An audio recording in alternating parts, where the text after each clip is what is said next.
Okay, namaste. So we'll start. Yes. So will you read or shall I read? Dr. Bhupatkar, will you be able to read? Try. Let me try. Okay. Otherwise, I can start, sir. We are on 13.2. So we'll begin from the 13th chapter, from the Okay. beginning. Okay.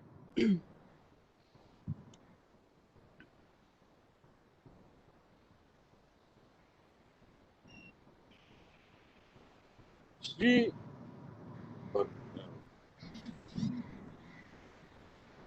So the voice is breaking. So Yeah. I Then I think, think it's better that yeah, you might start, sir. read it. Yeah. Yeah. Om Shri Paramatmane Namaha Atha Trayodashodhyaya Shri Bhagwan Uvacha Idam Shariram Kaunteya Kshetram iti abhidhiyate Etadyo veti tam prahu Kshetragya iti tadvidaha.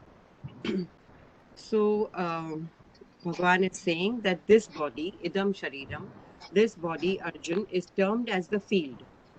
And he who knows it is called the knower of the field, Kshetragya, by the sages discerning the truth about both. Now, what is this field? This body is the field. And why is he calling it a field? What happens in a field? What grows in a field? A field is something where things grow. So this body is where activity takes place. It's a field. Things happen over here, activities happen, and he who knows all this is the knower of the field. All this will be explained later, so we'll move on to the next verse. Kshetrajñam chapi mam vidhi sarva kshetreshu bharata kshetra kshetrajñayor jnanam yattaj jnanam matam mama. So he says, know myself to be the Kshetrajna, the individual soul in all the Kshetras, and it is the knowledge of the field and the knower of the field which I consider as true knowledge. So now, what is the field and what is the knower of the field? He's going to explain now. So he says, Tat Kshetram Yach Yadak Yadrikcha Yad Vikari Yat Shacha Yat Sacha Yo Yat Prabhavascha Tat Samasena Me Shrunu. So he's telling Arjun that I'm going to tell you in brief what is this field, what is its nature, what are its modifications, and from what causes what effects have arisen, and also who is its knower and what is his glory. All this hear from me in brief. So he will be dividing the Kshetra and the Kshetrajna, as in he will be explaining in brief and then in detail also. So now we'll go to the next verse. ऋषिभिर बहुधा गीतम छंदोभिर विविधे पृथक ब्रह्मसूत्र पदैश्चैव हेतु मद्भिर विनिश्चिते. So he says the truth about the Kshetra and the Kshetrajna has been expounded by the seers in many-fold ways. Again, it has been separately stated in different Vedic chants and also in the conclusive and reasoned texts of the Brahma Sutras. So he says all this has been explained, this field, this knower of the field, what are its modifications, who is the knower, and etc. All that, what is its nature, everything has been stated in different Vedic chants. In the Chandas, and the Rishis have sung many Geet about this. And even the Brahma Sutras, the passages from the Brahma Sutras have given us logical reasoning and opinions about the field and the knower of the field. So now he's going to explain this field and the knower of the field. So he says, Mahabhutanya ahankaro buddhir vyaktama eva cha indriyani dasha ekam cha pancha che indriya gocharaha. So he says the Mahabhutas, ahankaro, buddhir, avyaktam eva cha. So the Mahabhuta, the five elements, then the ego, ahankar, and the buddhi. These are the avyakta. They are the unmanifested forms. And then he says, then we have the indriya dasha ekam, 10 indriyas, and eka is the mana. The mind is the sixth, the 11th sense. So he says the senses, the mind, and the five objects of senses, the shabda, sparsha, rupa, rasa, gandha. These are the five objects of senses. So all this together, uh, he's explaining the field. All this together is the field. So the whole Sankhya division is come here.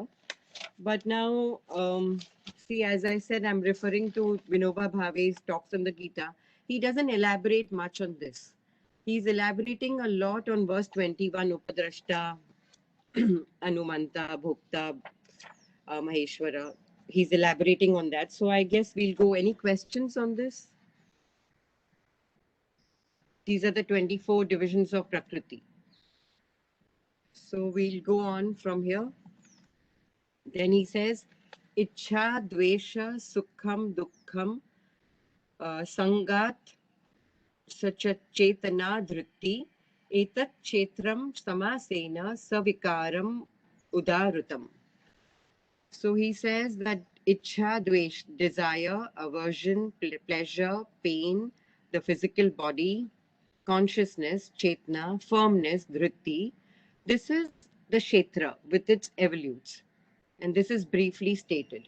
So, the combination of the body, the sense organs, and even the mental traits. He's named some mental traits over here: Ichha, Dvesha, Sukha, Dukkha, Sangat, Chetana, Dhruti. So, these mental traits are also the field because the knower of the field is separate. He's not involved in anything, he's more like a witness. So, whatever goes on, even these mental things which go on, are a part of the body, a part of the field. So, basically, what Vinoba says for this chapter that we have to do our karma, we have to do our swadharma, but we cannot do our swadharma till we have distinguished between this kshetra and the kshetragnya, that is the body and the soul, the knower of the body, the knower of the field. So he says that swadharma has to be done, but there has to be some discriminating reason. Until you have not differentiated, you have not made a difference between the body and the soul, you cannot do your swadharma properly because you will go on identifying with the body. So, till this identification has not been separated, is not over, you cannot do your dharma properly. And he says that in whatever you do, there are two things, that is the perishable part and the imperishable part in any activity. So, you have to keep your mind on that essence. So, if you're doing any action, what is the effect of that action? What is the purpose of the action? And what is the residue of that action? Any karma, what should that karma lead you to? What should karma lead us to? We just go on doing karma, but then what is the purpose? What is the reason for this karma? Why is the Gita talking about karma yoga?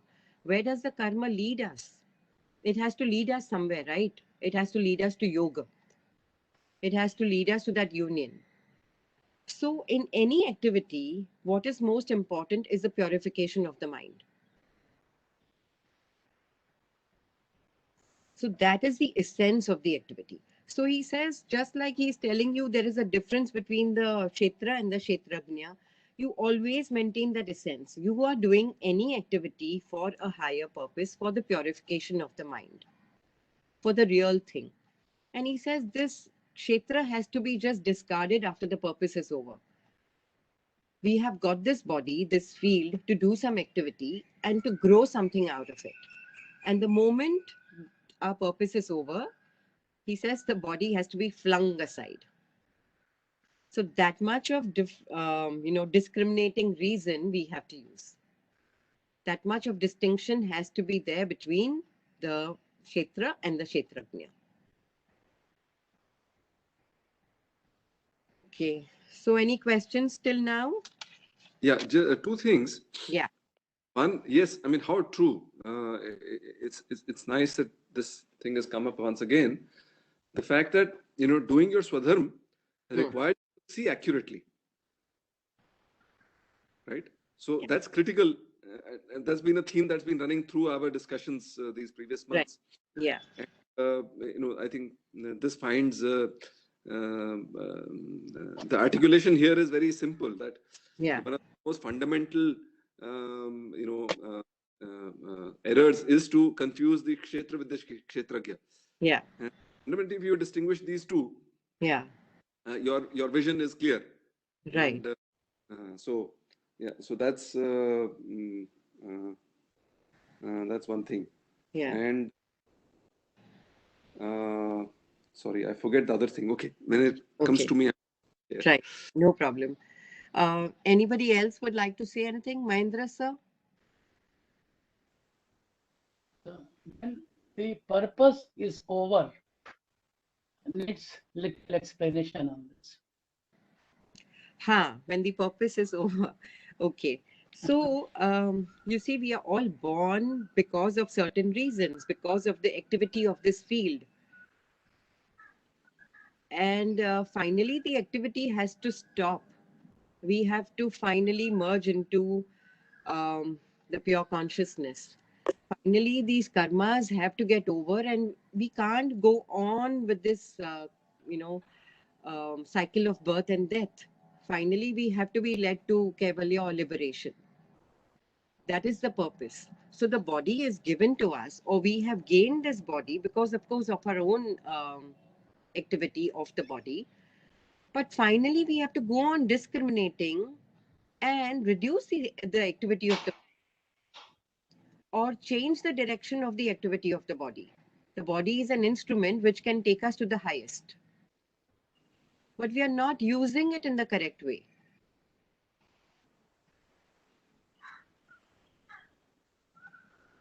See, we are totally identified with the body. The body is the sense organs, the 5 objects of senses, the tanmatras, the buddhi, the ahankar, and what does he say? The mahabhut. Yeah. Ahankar, buddhi, the senses, the mind, and the object of senses. The body is made up of these 24 things. But we are totally identified with the body and we are not aware of the Kshetrajna, the knower of the field. That awareness is not there. So we go on doing actions without awareness, without bringing in that principle. And then we get bound by this field or by the karmas which take the activity which takes place in the field. That much is clear? See, Yeah, that the means the field is, the karmas are the activity in the field. So, and they bind us. So we remain in this field. We get one field and then we get another one and then we get another one and we go on acting, reaping things, sowing things, reaping the fruit, getting attached to the fruit, and then again sowing more seeds. So if you take it as as a field, imagine a field where rice is grown and it is harvested, again it is grown, again it is harvested. So this process is going on and on and on. So can we break that process?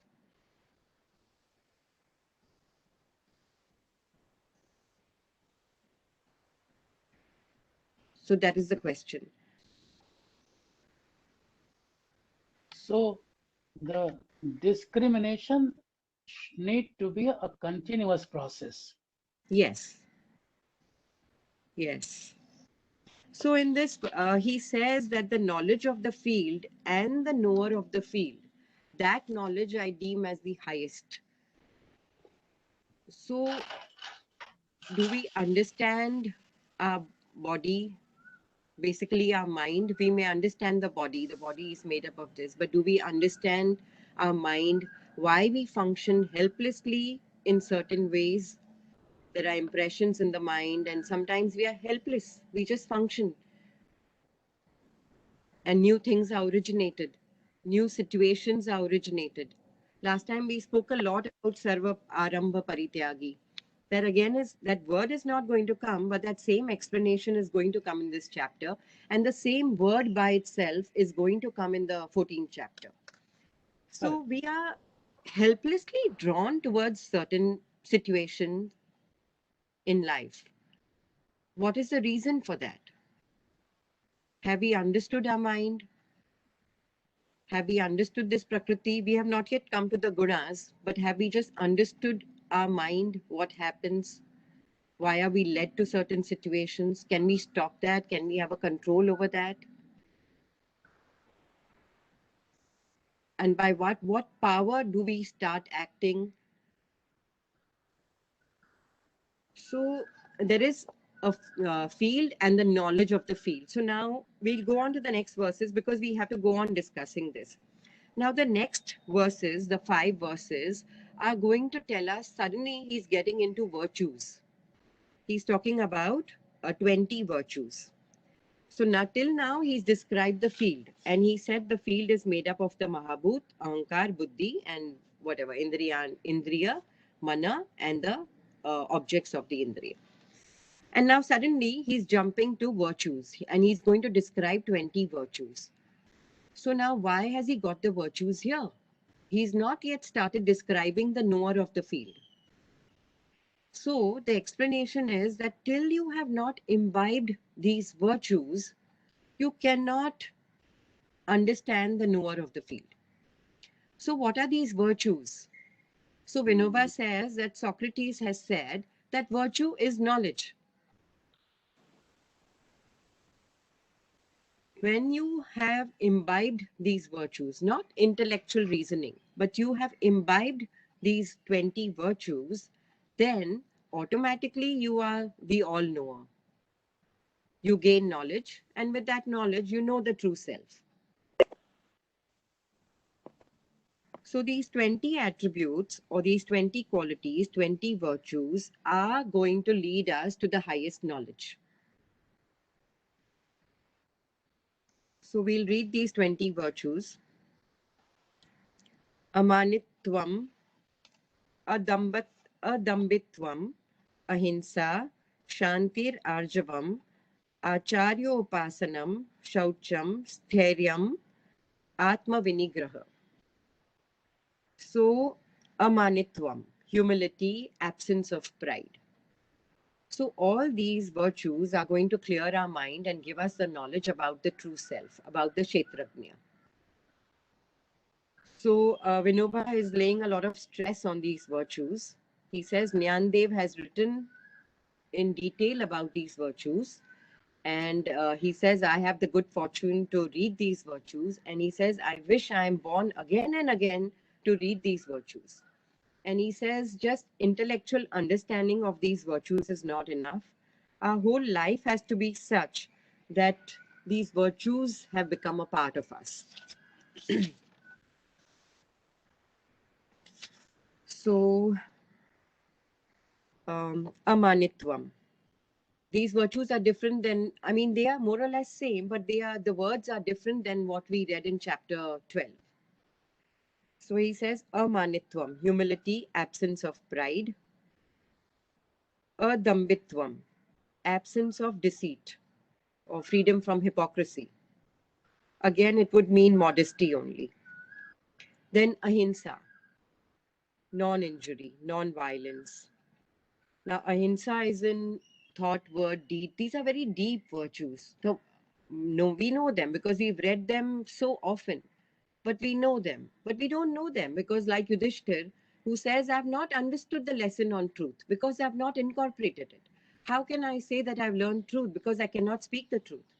So how we are just reading these verses. Kshanti, that is patience, forgiveness, forbearance. Arjavam, uprightness, absence of crookedness. Then Acharya Upasanam, devout service of the preceptor or service to the teacher. Now what is this Acharya Upasanam? Is it just attending the teacher's class or, external service to the teacher? No, it's following the teacher. So our teacher never accepted any gifts, nothing. Any Guru Purnima day, we would get a talk, which would be, what do you all want to know? What blessings do you want? Follow, simply follow. And the first thing he would say, he is the Guru. He would point his finger up, he is the Guru, pray to him. So that was it, he is the Guru. Always his hand would be, he is the Guru. So, so devout service of preceptor means following the Guru's instructions. Shaucham. We had heard this story at the institute. I think I can narrate it here. So there were a group of students and they were told to go to the river. They were given a cane basket, and they were told to go to the river and get water. So 50% of the students said that the teacher has gone mad. How can the cane basket have water? By the time we fill it and just come out of the river, the water will be all out of the basket. So some of them said, no, the Guru has said, so we must do it. So they tried, but it wouldn't happen. And then they also gave up. One person said that the Guru has said that I should get water in a basket, that I have to simply follow the instruction. I must not use my own intelligence. So he goes 100 times, 1,000 times, 1,000,000 times. And then over a period of time, there were all dry leaves, twigs, and so many, small pebbles stuck up in the basket.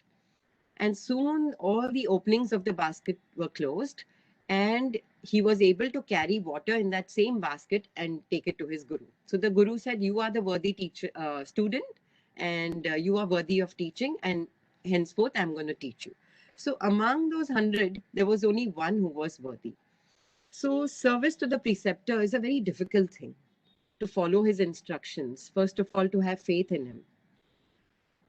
So this is what is mentioned here. Then he says, Saucham, purity, cleanliness, external and internal. Then Sthairyam, steadiness. Then Atma Vinigraha, self-control. So the 20 virtues, when they are imbibed, we automatically get the knowledge of the true self or the Kshetrajna. Then Indriya Artheshu Vairagyam, Anahankar Evacha, Janma Mrityu Jara Vyadi, Dukkha Doshanu Darshanam. Indriya Artheshu Vairagyam. Vairagya towards the objects of the senses. Indifference or dispassion towards the sense objects, towards what we see, what we hear. See, we hear so many things in the class also. We want to do certain things. So those are all kind of desires. Doing more and more of what we hear. We hear the benefits and we want to do more. We want to see certain places. We hear of them. We want certain kinds of taste, certain kinds of smells. So this is, he's saying, Vairagyam towards Indriyartheshu, the sense objects. Then Anahankar, absence of egoism. Janma, Mrityu, Jara, Vyadi, Dukkha, Dosha, Anudarshanam. Janma, birth, Mrityu, death. Jara is old age. Vyadi, sickness. Dukkha, pain. The evils, dosha. So, Anudarshanam, you're reflecting on the evils and the pain of this Janma, Mrityu, Jara, Vyadi. So, do we want to break free from this cycle of birth and death? Because the one who keeps on reflecting understands that this birth and death is nothing but pain. There is going to be a disease, there is going to be old age. So there was one Buddha who saw a diseased man, who saw a sick man, who saw a dead body, and he says, I cannot live in this world. And he straight away goes for meditation. It was tormenting him. He couldn't sleep at night. He wanted an answer to these questions. And so he goes and he finds a solution. And he comes up with the solution that desire is the root cause. So Janma Mrityu Jara Vyadi Dukkha Dosha Anudarshanam. These are the virtues. 13.9 Asaktir Anabhikshwang Putra Dara Gruha Adishu Nityam Cha Samachittattvam Ishta Nishto Upapatishu. So he says Asaktir, non-attachment, then Anbhishwanga, non-identification of self, absence of clinging or craving or fondness towards Putra, Dara. Putra is the son, Dara is the wife or the spouse, Gruha is the house, and Adishu and the rest, and the similar. So he says there is non-identification of self to your son, to spouse, to house, etc. Then in the next word, next line, he says, Nityam cha samachittatvam. Constant even-mindedness. Samachittatvam towards what? Towards ishta, nishta, upapatishu. Ishta means something which you like, desirable. Nishta, undesirable. And upapatishu, the occurrence or attainment of something which is pleasing to you or not pleasing to you, you are even-minded.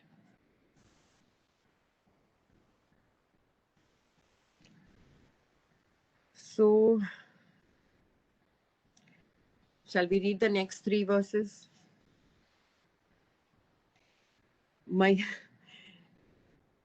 We just have to read them because it's too difficult to. We can go on talking about them, but that has no meaning. So we'll read. Maicha ananya yogena bhakti avyabhicharini. Bhakti avyabhicharini vivikta desha sevitam arti jana sanstadi. So he says, Maicha ananya yogena. Unflinching devotion towards me, wholehearted devotion to me. Ananya yogena. I'm not thinking of anything else. I'm totally and wholly concentrated on that one thing exclusively. Then Vivikta Desha Sevitam, living in secluded and holy places, solitary places. Then Arti Jan Sansati, aversion or dislike towards the crowds. All this we did in the Hatha Yoga also, but you see, we are just reading and we are moving on. But till these virtues are not imbibed, we cannot understand the true self. So we will remain here in the field. We will go on accumulating more and more sanskaras, vasanas, karmas, and we will be here only. So any questions till here? We have 2 more to go, 2 more virtues. So the bhakti comes here also. Maicha ananya yogena bhakti avyabhicharini, unwavering. So this is one complete, huh? Sorry? So this is one complete bhakti. Yes, it is one virtue. Ananya yogena bhakti avyabhicharini. To me alone, the wholehearted devotion is to me alone. The devotion bhakti avyabhicharini is unwavering.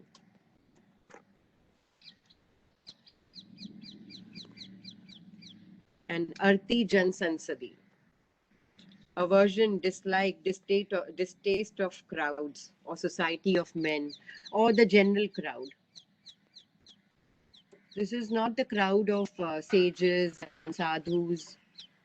This is the general crowd, common people. So we'll read 13.11.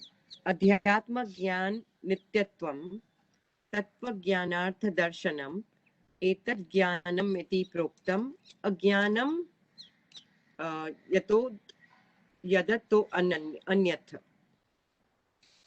So he says that the next one, Adhyatma Jnana Nityatvam. Adhyatma Jnana Nityatvam. Always Nitya in the Adhyatma Jnana, in the knowledge of the spirituality, in the knowledge of the self. Constantly I am in that. I'm steadfastly anchored in the self, in the knowledge of the self. And Tattva Jnanatha Darshanam, that I have an insight into the subtle principles of life or into the truth of this universe. Tattva Jnana, knowledge of the spiritual principles. And then he says, all this, what I have said now, all this is declared, proktam, as knowledge. Etat jnanam iti. Thus, this is the knowledge.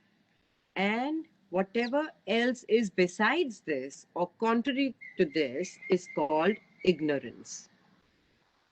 So till we have not imbibed these virtues, we are going to be ignorant. And if we are ignorant, how can we describe the self?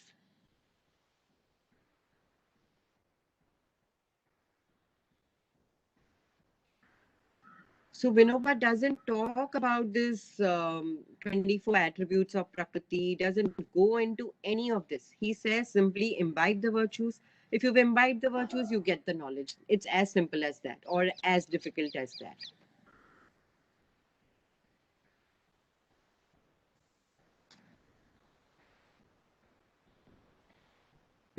That's true. That's why I found it helpful that Yamniyam from Patanjali Yoga Sutra, I feel are a very good encapsulation of almost any set of virtues that we are presented with at, of course, various stages of Gita and Deepika, etc., etc. I find that as one of the best articulations and the most systematic articulation of how these can be imbibed. Yeah, true. Very true. The Gita is for the man of the world and karma. So virtues are basically going to be the same because knowledge at the end is the same. It can't be diversified. The knowledge of the Purusha or the Purusha can't be diversified. Prakriti is diversified. So knowledge in the ultimate sense has to be one, whether you take it from the Sutra or the Gita or from Brahma Sutra or from any other place. So, yes. Mahendra sir, you want to say something? Yeah, Ashaji, very nicely you've explained the 20 virtues. Very, very nicely. Okay, actually, we've not even, gone into detail of the virtues because No, it doesn't matter. These concepts, a little concept we all must be having. Already we have learned ABC in yoga, ABC of the Sankhya also. So little background and of course couple of chapter of Sankhya we have already finished in Gita also. So these concepts at least could be explained by self itself. What is required, you have made very good, that a discrimination continuously has to be maintained in Kshetra and Kshetragya, and these 20 virtues are like niyamas, I would say. Continuously process has to be done. Reflection on and in action, this has to be observed and should be continuously observed. I think during a course of time, over a large period of time, we may gain something. So thank you for that also. yeah, definitely, because see, Vinoba Bhave says that knowledge means sadhana done in its pursuit. Correct. So you have to go on doing the sadhana. And the end of the sadhana, there is light. And in that light, you see the difference. There is a difference between the Prakriti and the Purusha. So he says that the end and the means are not different. If your life is full of sadhana, you're a sadhak. We are yoga sadhak. So the life has to be full of sadhana. We cannot say that we are not yoga practitioners. Yes. We have to be in some little way. It's not that we are fully yogis, definitely not, but we are on the path. And little by little, we are striving. See, the karma which goes on, the day-to-day karma, I mean. But that mental vikarma which Vinoba Bhave puts, that mental purification has to go on. So the end and the means are identical. This sentence he has used many times in the talks on the Gita, that you have to go on pursuing. And that path itself is going to lead you. And that path is nothing but your sadhana. So shall we go on to the next verse? So in this verse, he says, everything which is contrary to this is ignorance. Dr. Bhupatkar, would you want to say something? We finished 11 verses. Or today you have to listen. Today is the day of listening. Okay. Okay. That's fine. So no comments as yet. All right, no problem. So we'll go on. 13.12. So it says, Niyam yatata pravakshyami yach nyatva mrutam ashnute anadir anadim matparam anadi matparam brahma na sattana nasad uchyate. So he says, I shall speak to you at length about that which ought to be known, and knowing which one attains supreme bliss. Amrutam ashnute. So now he's going to tell us about that, and knowing which one attains supreme bliss.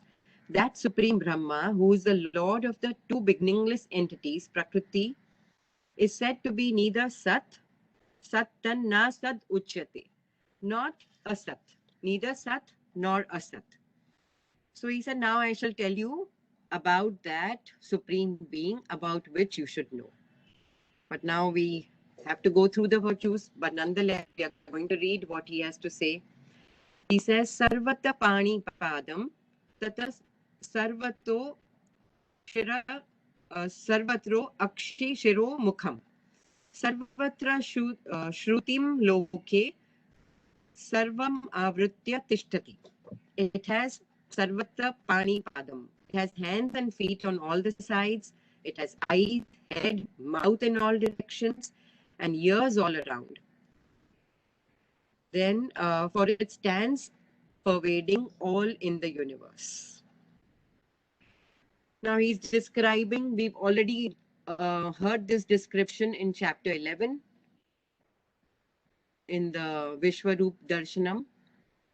So he says, he's repeating here that he has this self, has hands and feet on all sides, eyes, head, mouth in all directions, and ears all around. It stands pervading all in the universe. It's all pervading. So we've read that at length. Any questions, any comments? Shall we go on? Okay. So he says, Sarva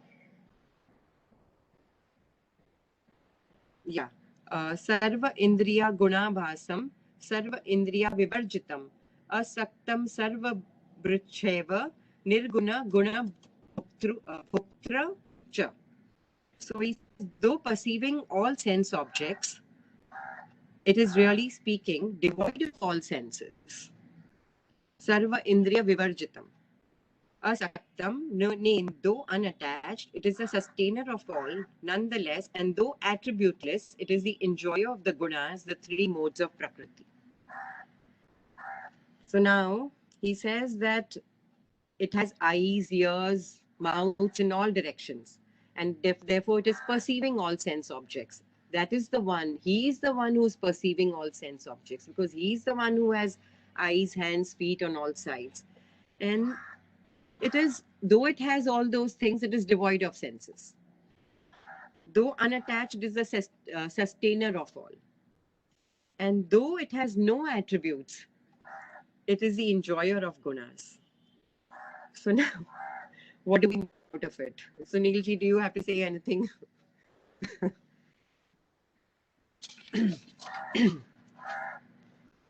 Yes, actually, this is fascinating. So Chetna, consciousness, is both the substratum of the personality, right?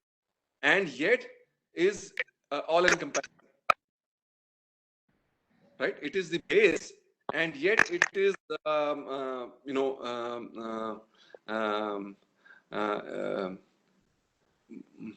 it has two kind of functions. That it, what to say? So this is in a way, the mind, when looked at from the mind, this looks like to be a puzzle. कि भाई ऐसे कैसे हो सकता है कि इंद्रिया भी हूं और नहीं भी हूं, है ना? मतलब ये तो ऑपोजिट हो गए. परंतु so this is, I think in chapter 9, no, where the Lord says कि भाई मैं सब चीज योग क्षेम, मतलब योग तो मैं करता ही हूँ, क्षेम का भी मैं सब वो कर लेता हूँ. So the Lord is all in all. In a way, what I see from these verses is कि ये देखो चाहे वो देखो, ऐसे देखो चाहे वैसे देखो, मैं ही हूँ. Know me in everything. And mind is not very useful in getting to know me, because in mind then you will get into the dualities. ऐसे कैसे हो सकता है, वैसे कैसे हो सकता है. So you have to transcend the mind in order to really know me, is I feel the underlying message that could be read from this particular verse.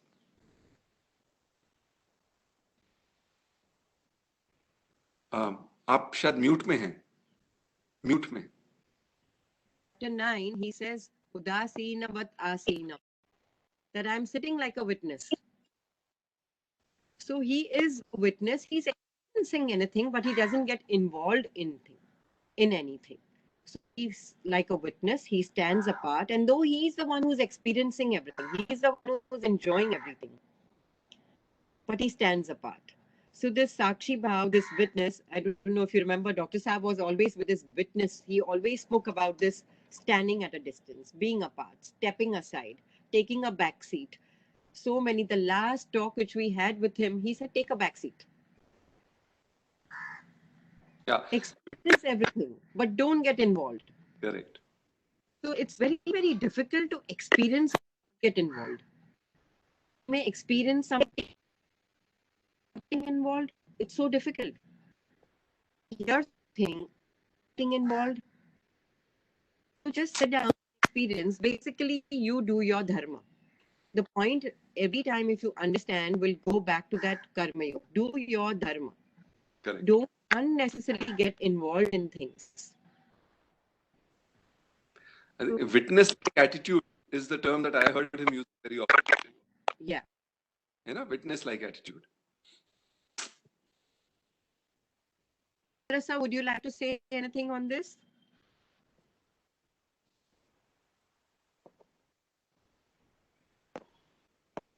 Okay. Shall we then go on to the next verse? Wire basket example is very apt here. Okay. That senses enjoy everything but don't get attached to anything.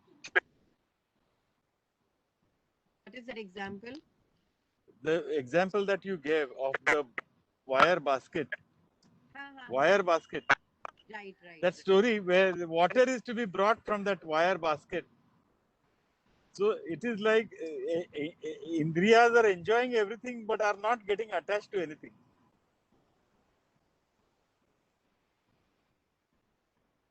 Yeah, if we allow Indriyas to enjoy everything, all the water goes away, we get no knowledge. Nothing is accumulated. Everything is like waste. पूरा बह जाता है, पूरी मेहनत गई. So, yeah, you can look at it in different ways. True. So we'll go on to the next verse. Bahirantashcha bhutanam charam evacha sukshmatva tat avigneyam durastham chantike cha tata. So he says it exists without and within all beings and constitutes the moving and unmoving creation as well. And by reason of its subtlety, it is incomprehensible, it is close at hand and stands afar too. So he says, Durastham cha antike. Antike. It is far and it is near us. It is very far from the ignorant and it is very near to the knowledgeable. It exists without, outside, and within all beings. It constitutes the moving and the unmoving creation as well.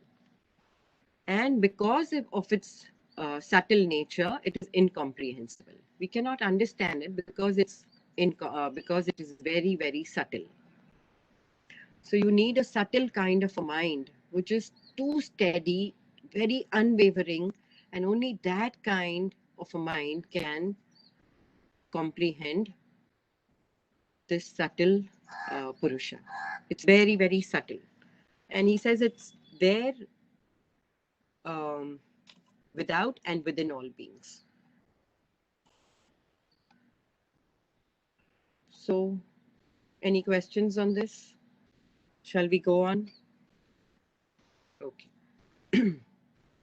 Then he says, Avibhaktam cha bhuteshu, vibhaktam iva cha sthitam. Bhuta bharta, what does it say? Bhuta, Bhuta bhartru cha tajneyam grasishnu prabhavishnu cha. So it says that avibhaktam, though integral like space in its undivided aspect, avibhaktam cha bhuteshu, it appears divided as it were in all animate and inanimate beings. And that Godhead, which is the only object worth knowing, is a sustainer of beings as Vishnu and Rudra, the destroyer, and the creator of all as Brahma. So he says it is undivided, and it is undivided like space. It is undivided, and it appears divided in all beings.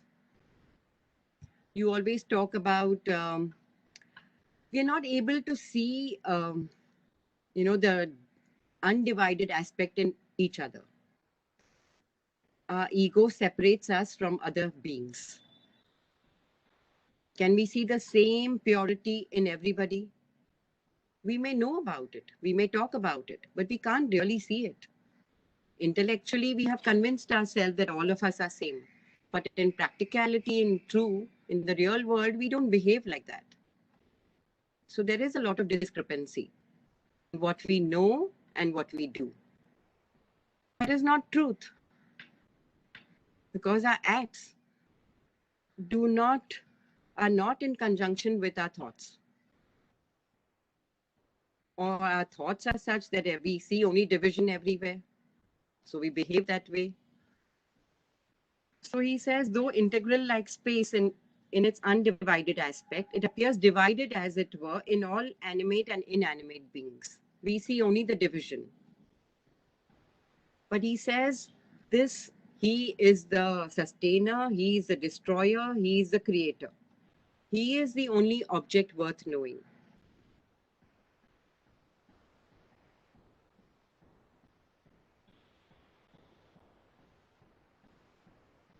Okay, so shall we go on to the next verse? Jyotisham api tajyoti tamasah param uchyate jnanam neyam jnanagamyam hridhi sarvasya vishthitam. So he says that Supreme Brahma is said to be the light of all lights and entirely beyond Maya. That Godhead is knowledge itself, worth knowing, worth attaining through real wisdom, and is particularly abiding in the hearts of all. So he is the light which is beyond all lights, which is beyond Maya, and he is the one worth knowing. And how do we know him? Through real wisdom. The only way to know him is through real wisdom. And those virtues have already been given. Once we start imbibing them, practicing them, and once they become a part of us, so the knowledge will automatically come.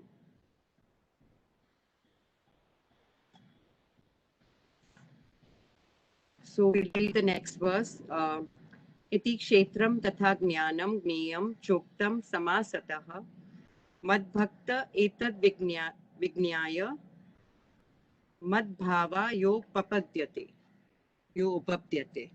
So he says, thus the truth of the Kshetra and the knowledge, as well as of the object worth knowing, God, has been briefly discussed. Knowing this in reality, my devotee attains to my being.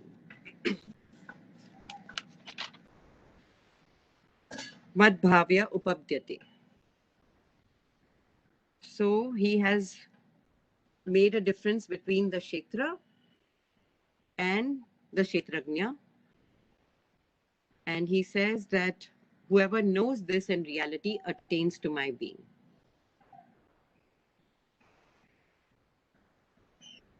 So any questions, any thoughts till now?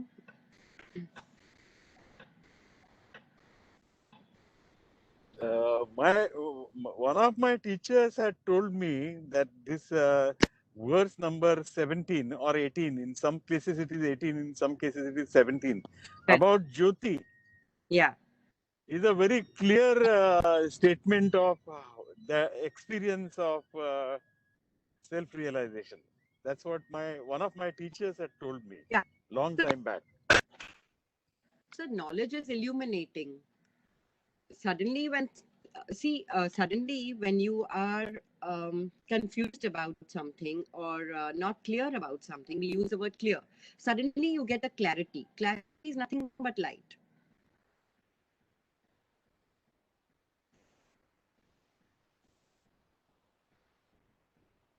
So in Light. that, This sorry. is the supreme light.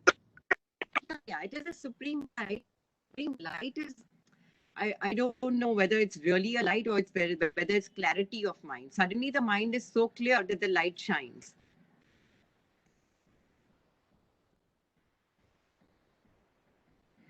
So knowledge is light only. Knowledge is illuminating. So knowledge removes darkness.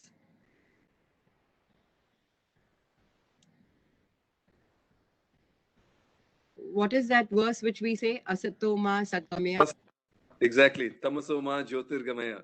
Jyotirgamaya. Yeah. Tamasoma Jyotirgamaya. Lead me from darkness to light. Darkness to light. So from darkness is ignorance and light is knowledge. So in that respect, yeah, you're right, sir. And so now he says that when you have imbibed this knowledge which we spoke about 13.7 to 13.11, then you will attain to my being. So this is what 13.18 is saying. So we'll go on and do 13.19. Prakritim Purusham Chaiva Vidyanadi Ubhavapi Vikarancha cha Gunansha chaiva Vidhi Prakriti Sambhavan. So it says Prakriti and Purusha. Know both these as yes. And know all modifications such as likes, dislikes, and all objects constituted of the three gunas as born of Prakriti. So he says, because Purusha is eternal and Prakriti comes from Purusha, Prakriti and Purusha, both these are eternal. Okay? And naturally, all modifications which are a part of Prakriti, the likes, dislikes, everything, all the modifications of Prakriti, which he has earlier said, the mental traits also, they are born of Prakriti. So now, of course, in the next chapter 14, we will be doing the gunas. But now he's just briefly mentioning, he's saying the Prakriti is made up of three gunas and all the modifications come out of Prakriti. This at length in the next chapter. Then he says, Prakriti is responsible. Karya karan krutateva uchyate purusha dukkhanam bhokta hetur uchyate. So Prakriti is responsible for bringing forth the evolutes and the instruments. What are the evolutes and the instruments? The body is the instrument, the senses are the instruments, all these are the evolutes of Prakriti. The buddhi, from Mahat, buddhi, ahankar, all this. While the individual soul is responsible for the experience of joys and sorrows. See, the experience source is the life because of which we are experiencing. Prakriti by itself is dead. And he stands like a witness and he experiences everything. It is through this life principle that we are experiencing the joys, the sorrows, and everything which happens in the field. Whatever is happening in the field is experienced by the farmer.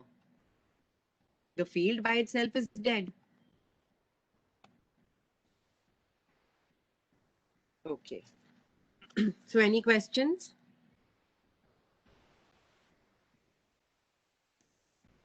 Okay, so we'll go on to the next verse.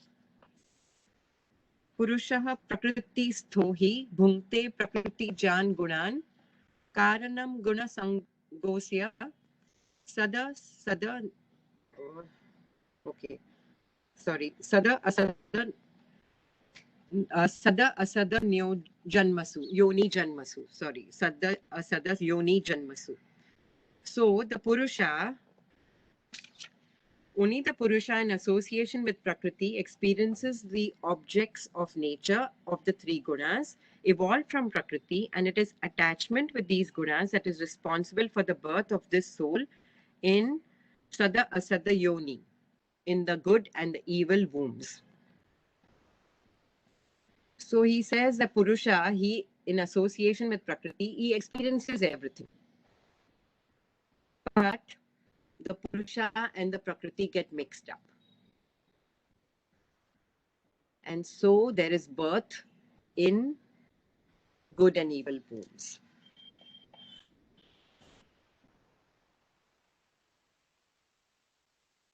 So though the Purusha is experiencing everything, it gets attached, the guna. So Vinoba says that, you see, when a object is floating on water, suppose the ship is floating on water, but something pulls it down. What is that which pulls it down? Something which is very heavy, if it is tied to an object, it will sink. So this body is that heavy thing which pulls us down. And along with the body, the Purusha as if is pulled down. The separation is not complete. So then there is birth in the evil and the good wombs. So the gunas are something which are which are heavy, and they pull the body down into this material world. And then the process goes on and on and on.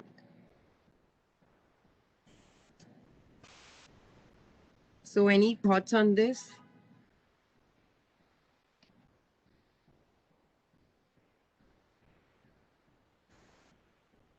There's a lot of mixing up.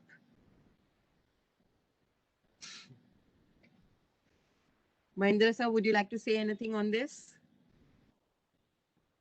I think we go ahead. It will be clarified later. Okay. All right. So he says, yeah, going to be clarified now in this verse on which Vinoba pays a lot of attention. He's writing 3-4 pages on this. Upadrashta Anumanta cha Bharta Bhukta Maheshwara Paramatma iti chapi yukta deha asmina purusha paraha. So he says Upadrashta Anumanta Bharta Bhukta Maheshwara. This line he has elaborated. What is the spirit dwelling in this body is really the same as the Supreme. He has been spoken of as the Upadrashta, witness, the true guide, the sustainer of all, the experiencer, the overlord, and the absolute as well. So Upadrashta. What do we mean by Upadrashta? He's a witness. He's a spectator. So now Vinoba says that man is involved in this worldly life. He's involved in these worldly activities. He knows nothing besides eating, drinking, sleeping, going to work, waking up. He's just involved in that. And so the soul, the Purusha, the Kshetrajna remains like a witness. He just stands apart. He's separate and the body is separate. The Prakriti is separate. Man is just doing the normal worldly activities, right from morning to night. He knows nothing else besides eating, drinking, sleeping. So the self also remains like a Upadrashta. Then suddenly man may have some experience and he wakes up and he says, what am I doing? I'm just involved in this ahar, nidra, bhai, methunia. I'm just involved in these four things which are common to animals. I'm just eating in the, just eating, sleeping. I'm fearful of things, and I'm involved in procreation. And is there more to life? Then he starts discriminating between right and wrong. And then when you start discriminating between right and wrong, what happens? What happens when you start discriminating? When you say, okay, this is right, this is wrong. What happens is self-restraint. Obviously, you're going to control yourself. Once you know this is right and wrong, you will control yourself. You feel, okay, I'm eating too much. Then I stop because I understand that that food is not doing me good. Otherwise, I'm eating. I feel, kya karna hai? Ek hi to jeevan hai. I have to live. Sir, Ashutosh sir had said that thing about you only live once. YOLO. You only live once. So you eat, drink, and be merry. That is life for you. Anyway, you have to die. And now there are so many medicines. So that day I was talking to somebody and I said, why are you taking so much medicine? She said, medicines improve the quality of life. I said, okay, good. I just kept quiet and know what to do. There was no self-restraint ki dhoop mein baitho, khana kam karo. No, take a medicine and get going. So then when man wakes up, then he becomes Anumanta, permitter. He gives his approval. Okay, well done. अंदर से वो आवाज आती है, well done, you feel good and you feel, yeah, this is the right thing. So that feeling goodness is that God is giving you permission, approval that you have done well. Anumanta. Anuman is approval. So then comes a third stage, the bhokta, the experiencer. So now man is on the path of self-improvement. He starts getting, now the third step is bharta. So a man is on this path of self-improvement and he goes on doing the right things. But now he becomes, at some point, he gets exhausted. He can't move further. It is very tiring. It is very difficult. This path is very difficult. So then he becomes the bharta, the sustainer, the supporter. So upadrashta, anumanta, bharta. Then comes the bhokta. Then when he's a supporter, so then man says, okay, God himself is doing everything through me. So he's only enjoying. Then man starts separating. He feels it's all through him. And he offers all the fruit of his actions to him. It has nothing to do with him, with the fruit of the action. So he becomes like a samatva chitta, samachitta, where he does not experience the joy and the sorrow. He says everything is him. All the fruit, whether it's joyful, painful, pleasurable, unpleasurable, it's all to him. So the self becomes the, and then comes, what is the last step? That he is the Maheshwar. Here is, I see in the last class, I spent a lot of time on that Sarva Arambha Parityagi. When he is going to be he's the Lord and the Maheshwar, so I give my mind to him. I don't make any resolves. All the resolves are also made by him. He becomes the Maheshwar, he rules my mind, I do nothing. I become like him. Now in the previous verses, he says he attains to my being. So I become like him. When I become like him, there is no mental resolve also. He is the Maheshwar. He has he's a total lord of my mind. He is the Shiva. Often we have heard Sabir Bhai talking to us about this in the Hatha Yoga. Sabir Bhai, if you're there, would you like to say anything?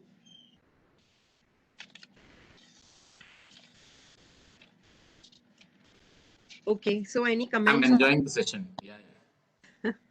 Okay, so any comments on this? Manta, Bharta, Bhokta, Maheshwara. This is, sometimes I feel what we have gone through the Purusha Prakriti concept, Sankhya, as well as in Yoga Sutra, Bhagavad Gita being the earlier to Yoga Sutra, sometimes I feel the same explanation is here. And I feel that even Bhagavad Gita has this concept of Sankhya being taken up in its explanation, because Sankhya is older than Bhagavad Gita. Correct. So the concepts of the Purusha Prakriti coming from Sankhya has been highlighted very nicely here by Vyasa Muni. Yeah, correct. Yeah. No, so we were talking about this Maheshwar, the Lord Shiva, over the complete control over the mind. Right. Hmm. Here, the concept of Maheshwara or the Lord Shiva has to be taken as the ultimate consciousness. In Hatha Pradipika or in take Shiva as the ultimate self. And here also the Purusha Tattva, the Param Purusha is none other than the Maheshwara himself. That way we can understand and go ahead. Occupied by him, the pure consciousness has taken over, then I don't remain. It's all, Yes. yeah. I don't remain. That is that Sarva Arambha Parityagi. I don't make any resolves. So Vinoba is describing this Maheshwara. He says at this step, when he becomes the experiencer, when he becomes the Bhokta, I stop making resolves. I simply sit, and whatever is done through me by him is done. I'm totally immersed in him. So this is about this beautiful verse, Upadrashta, Anumanta, Bharta, Bhukta, Maheshwara. Finally, it has to go towards the Maheshwar. The Upadrashta becomes the Maheshwar. But before that, he becomes the permitter, the Anumanta, the Bharta. He's the one who supports me. He's the one who's enjoying everything. I'm totally resigned and surrendered to him.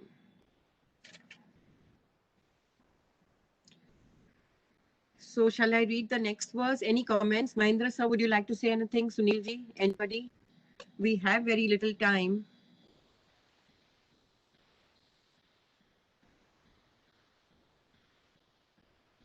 Shall I go on to the next verse? Okay, Mahindra ji, you're on unmute. Do you want to say anything? Lenny, please go ahead. Okay. Ya evam veti purusham prakritim cha gune saha sarvatha vartamano api na sa bhuyo abhijayate. So he says, as knows the Purusha and Prakriti together with the Gunas, even though performing his duties in every way, he is not born again. Yo evam veti. Veti means I have to really know, not the intellectual knowing. So I divisions, I know what are the Gunas, I know that the Purusha is separate from Prakriti, but I still don't know. So he says you have to know it in reality, the difference between the Purusha, Prakriti together with the Gunas. And though he's performing his duties, he's constantly aware of this difference. He knows it in reality. He is not born.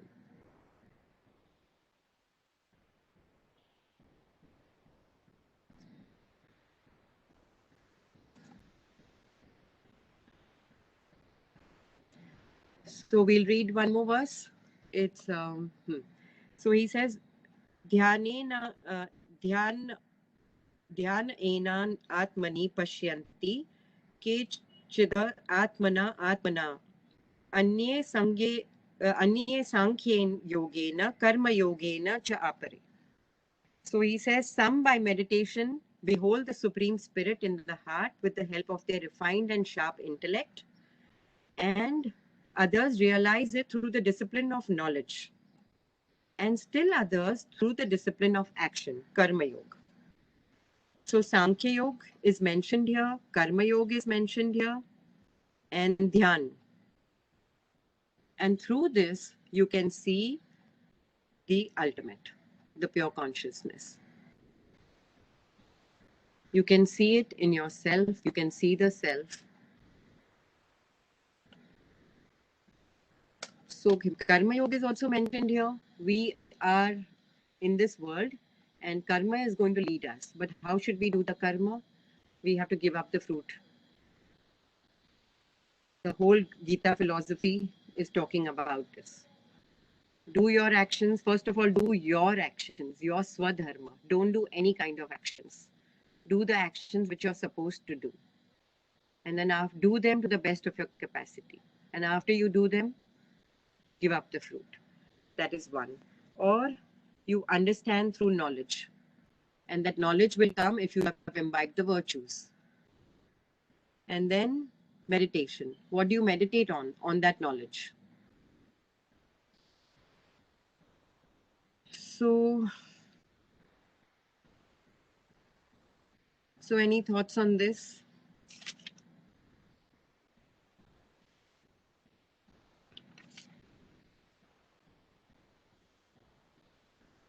So we are just going to go on reading this chapter.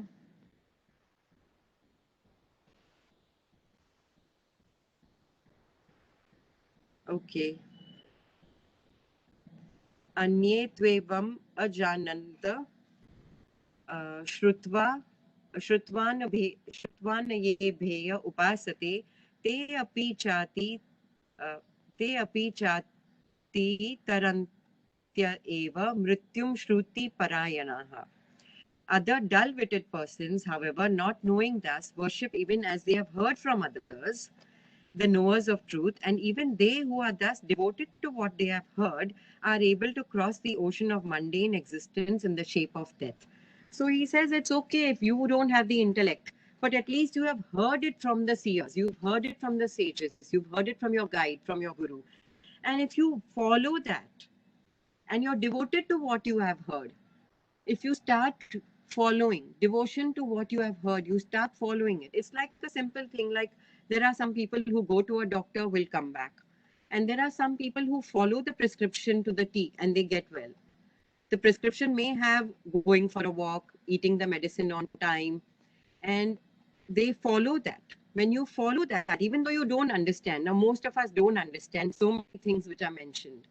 We may just read it, we may understand it intellectually, but when you follow it, then you're able to cross this ocean of mundane existence. Through the Shruti, you're able to reach the highest, through what you have heard, but you have to follow it, not just what you have heard. So if we are told about simple thing, like we are told about asanas, but if we follow it every day religiously, if we do it, we do see the benefit. So in small ways, we follow small things, reap the benefit. Though we have heard it from a teacher, we experience it, and then we get the benefit. Right, so I think we can end here today. We have 2 minutes. We'll not go on to the next verse, but till here it's clear. We have 2 minutes. Any questions? You're on mute, Sunilji, you're on mute. Yeah, sorry. The second thing which I had forgotten earlier in the class was that, after the end is achieved, the body is flung aside. Yeah, that's what Vinoba. Actually, this bit, and I was reading a little bit about Raman Maharshi yesterday, and that was the way it was with him. Body is not important, etc. But I feel that maybe either in the current era or I don't know whether at all times, like Tukaram says, no, if I have ascended to the highest through bhajans, because I reached there, does it mean that I let go of the ladder? Yeah. Still continue. I feel that similarly, it sets not a good example for others. When a jnani or when a realized being once realize says ab ye body ka kuch nahi hai,